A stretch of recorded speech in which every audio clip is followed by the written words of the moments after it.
So, ito na. Ang mga latam na namin ang kakao. Yan. At meron na rin na tinanim na pakwan. Kung saan yung mali, mabababa lang ang stick, yun ay pakwan na nakatanim sa mga pagitan ng kakao. Yung mahaba ang stick, yun ay kakao. So, itong luang na ito ay kakao at saka pakwan.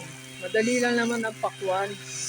At least pantabo na rin sa lupa para hindi masyadong mainitan ang lupa ngayong summer.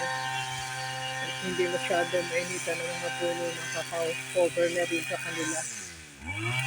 Yun, mga 2 months lang naman ang pakwan at okay na, makaharvest na. Kaya solo pa rin kasi sabi nila wag daw sasamahan ng ibang pananim ang kakao. Ang bagal naman, nanghihinayang naman ako pwede namang taniman ng pakwan. So, subok lang. Walang namatay sa subok. So, lilinisan yan, ika-grass cutter para sa susunod na tubo ng damo.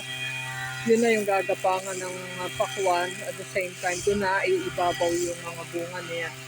Para naman hindi siya masyadong lumago ang damo habang lumalaki ang mga pakwan. Nakakatakot yung pag masyadong magubat na makapalan damo. Baka mamaya na yung mga iba naming alaga. Okay?